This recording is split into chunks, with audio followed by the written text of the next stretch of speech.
Hello, fellow entrepreneurs. My name is Lance Johnson, and welcome to another edition of Amplify Your Business.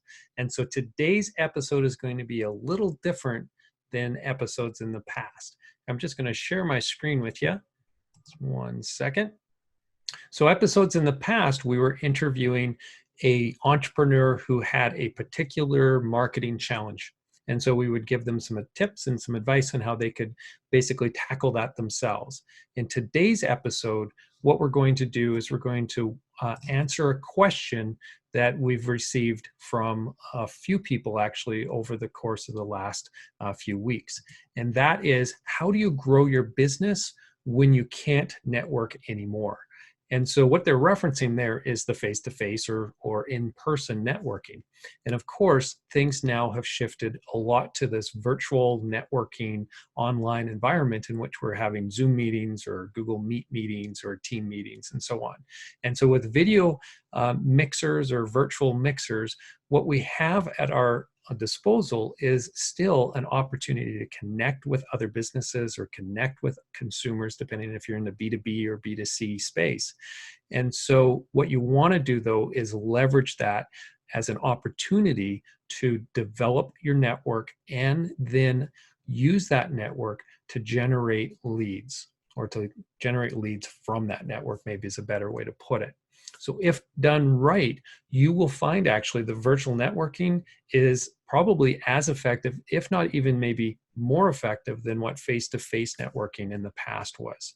And so we're going to come out of this shut-in economy sooner than later. But in the meantime, we definitely want to learn how to do this properly so that we can really maximize and grow our business, right? And so one of the key things that I want to point out is that most of the most of the networking virtual video calling platforms have got some form of chat functionality to them. And so this image is showing the chat functionality in the Zoom platform. And all you have to do is click on that, and that gives you the opportunity then to communicate to the other people on the call or to the people who are presenting, or the panelists. Okay, so there's usually two options there. What you want to do is chat to everybody. And so when you first join one of these calls, it's really good practice to enter your contact information there. So think of it as a way of you placing a virtual business card basically in the hands of everybody who's attending there. And so if it was myself, I would enter in my name, so Lance Johnson, my phone number probably as well, my email address, and then I would use a bit of an elevator pitch here. So just a sentence or two that describes what my business is all about. So what is it that I do to solve somebody else's problem? So in our case at Ample Media, I would say something like, businesses need more customers. We help businesses leverage the power of video to generate more new leads and convert them into paying customers while delivering an exceptional ROI. So think of it as a bit of a free ad that you can place in front of anybody who is also looking at that chat window. And so if you encourage other people too to enter in their contact information, then you've got a way to reach out to them. And speaking of that, I'll just go to the next slide here. With Zoom in particular, a lot of these virtual networking Zoom meetings, they are basically separating people into these breakout rooms or breakout sessions in which they're putting 4 to 5 people into a room. So you might have started out with 100 people who are attending this particular event, but you can't really communicate verbally to everybody, because then it just turns into a shouting match more than anything else. You can't hear anything particular. And so what is great about these breakout rooms that they'll sometimes put you into is that you can have conversations with 4 or 5 people who are also on that call. So in those circumstances, what you usually have an opportunity to do is introduce yourself, introduce what your business does. And so going back to that elevator pitch again, but you can elaborate on it because you usually have a bit more time. And so basically pitch yourself or your services, make sure people understand what it is that you are selling, or what basically solution or problem that you have a solution for. And then you want to be asking others questions about their businesses or questions about what it is that they do or some of their challenges. So if it's a B2C environment, maybe you're talking about what challenges that they might have. What are some of the things that are related to what your product or service is, can deliver. And so what you want to do is focus on what their needs are, tease that out a bit. So you're having a good conversation with these people. And here's where you would actually make a request for their contact information if there was somebody that you wanted to follow up with. And so this is, again, essentially you asking for their business card, right? And so just asking them either verbally to give it to you so you can write it down, or ask them to add it to the chat so that you can grab it from there as well. And so just like in a face-to-face networking, what you want to do is you want to make sure that you are basically collecting the business card from them as opposed to just giving them a business card, because that empowers you then to control that next step, the follow-up step.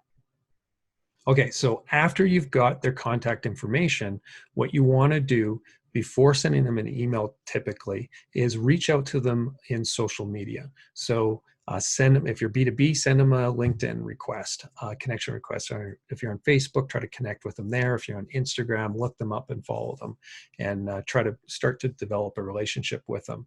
But you don't have to wait too long before sending that email or your first email. And that first email that you want to send them is going to ask them to have a continuation of the conversation.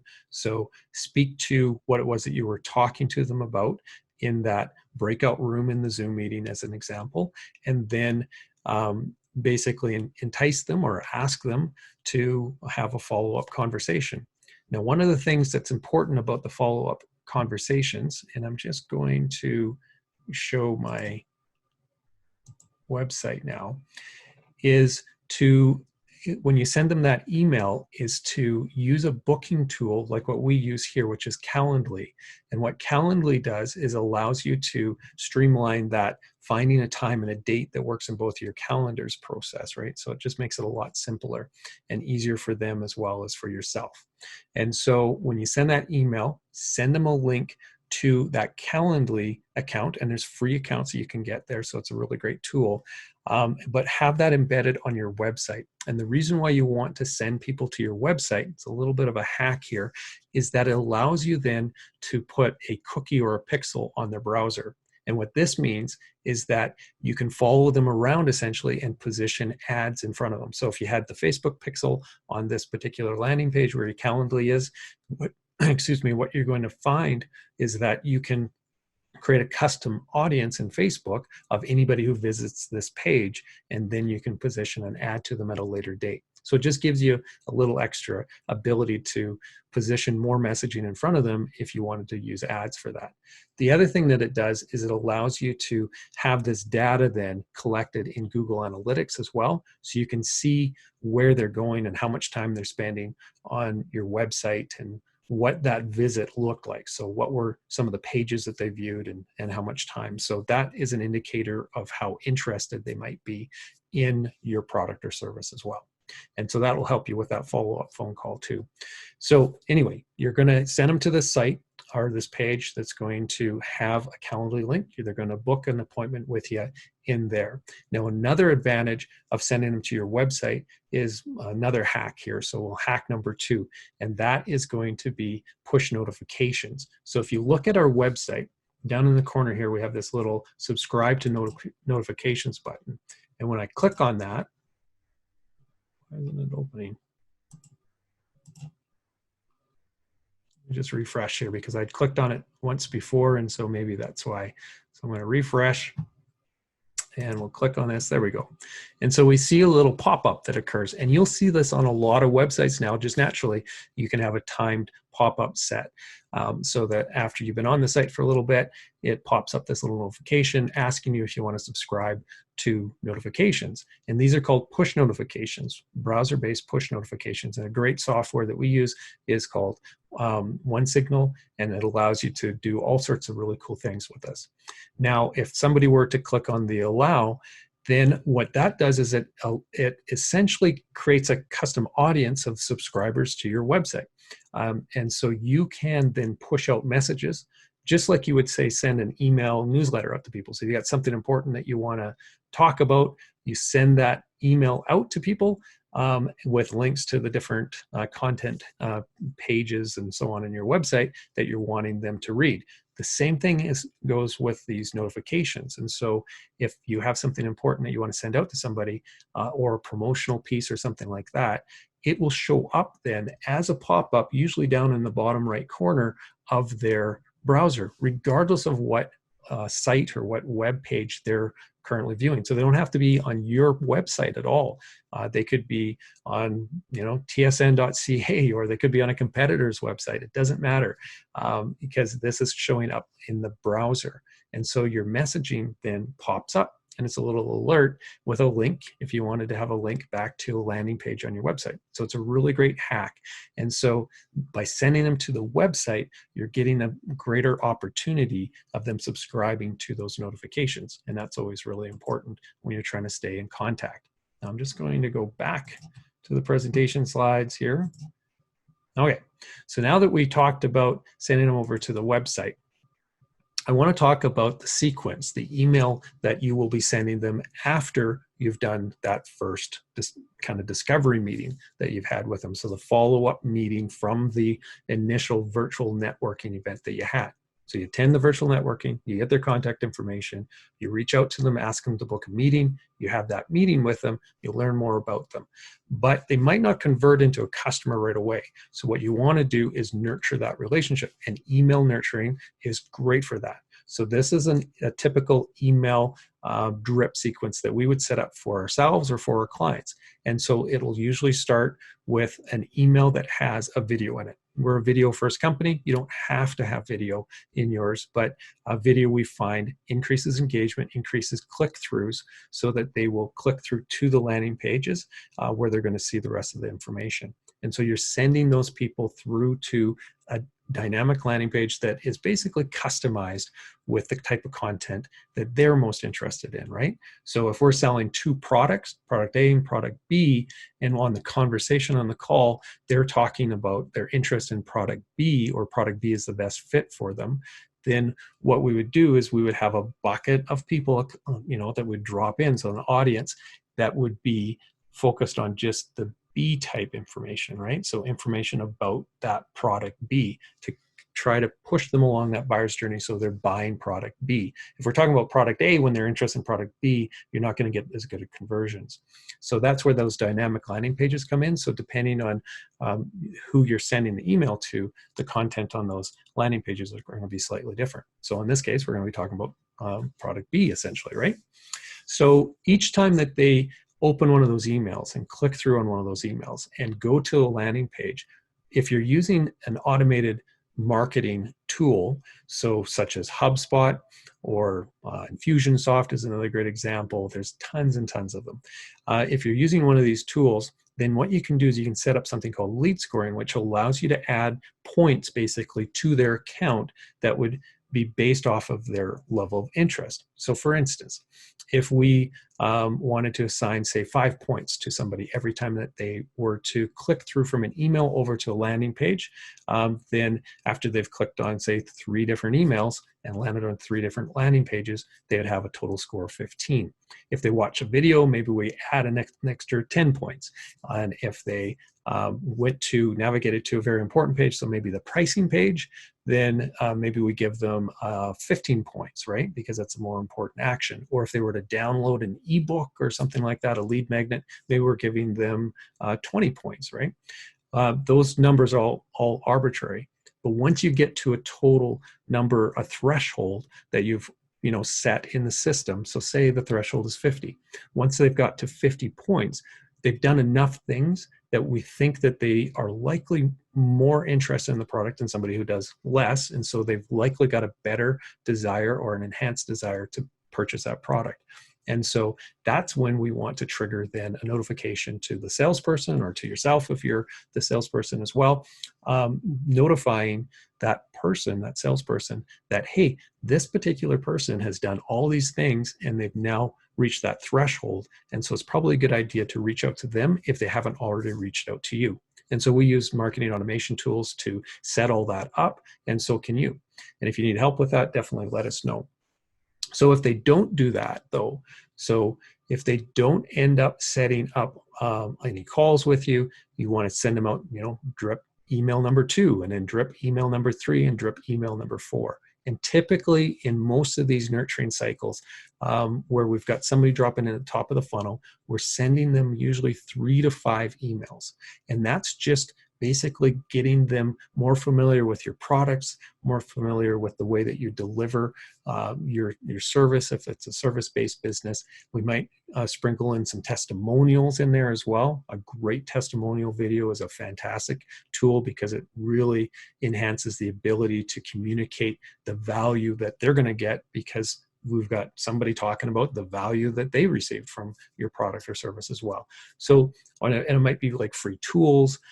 It could be, free information. It could be a mini course. It could be just a checklist, or a white paper, or a case study. I mean, there's all sorts of different things that would be of value, but the key to it is that they should be of value and should be sending from the email back to another landing page that has got those call to actions in there as to what it is that you want them to do. So if you want them to book an appointment, you definitely want to have an ability for them to book an appointment on that page. If you want them to download something, you give them that download link as the call to action, right? And so you're just trying to get them to act in the way that you want them to act. Now, if they don't end up doing what you want them to do at that point, they're not a lost lead. It just might mean that the timing wasn't quite right. And if they didn't meet that threshold of interest by the lead scoring, then what you want to do is drop them into a regular nurturing sequence. And so this would be something in which, basically all your customers would be getting, or all your prospects would be getting. So it's not just very specific in that, high value 3 to 5 email sequence. This is an ongoing one that maybe is sprinkled out once every month, right? So think of in terms of like a newsletter, a typical newsletter that somebody would sign up for. And so they're getting something every month, and it's just keeping your brand in front of them. And you use the same tool. So the lead scoring, you want to keep that going so that if at some point in the future, they end up doing a bunch of things that then boost their score over that threshold that you've got set up as far as being somebody who is more likely to purchase, or more likely to be interested in purchasing, by monitoring that and keeping that lead scoring going, you can then detect, again, when somebody is maybe ready to buy. And so a really good trick here is to be watching if you've got somebody that comes in at the top of your funnel at the beginning. So after one of these networking events and you sent them out a bunch of information and they engaged with it, but then they kind of go silent. They don't participate. They don't open up very many of your emails, or when they do open them up, they're not clicking through the links and so on. That's okay. But then if, say, 6 months down the road, all of a sudden they start clicking through on those emails you're sending them, or they're visiting your website more often, you can have triggers set up in your marketing automation tools or within Google Analytics that will allow you to be able to see who is doing that, right? Who is actually now all of a sudden really interested. So they were silent for 6 months, now they're interested. That usually is an indicator that they want to buy. And so that is a really great tool. And so you want to use this, marketing automation, monitoring what's going on, and scoring your leads. So I hope that helps. Some of that stuff is maybe a little advanced for some of the people who are watching this right now, but the key to it is virtual networking is really effective if you're using it the right way. So grab their contact information. Don't be shy about that. Introduce yourself, and then do those follow-ups. And I showed you some automation that works really good to set up some of those. And we talked about that. But if you don't have the ability or the interest in doing those advanced things, you can always do it manually. And so the key to it is to follow up with people and set up those meetings, build those relationships, and definitely participate with them online in social media and so on as well, which is great for relationship building. Okay, so until next time, thank you very much. Oh, and I should mention, I've got it on the screen right now. If you head over to amplimedia.com/amplify, what you're going to see is archives of all the previous episodes, and all the future episodes, obviously, will be there as well. And if you ever wanted to reach out to me, you can reach me at lance@amplimedia.com. If you have any questions, I'm more than happy to help you out. Okay, so until next time, I'm Lance Johnson, and hopefully your business is growing and you guys see great success.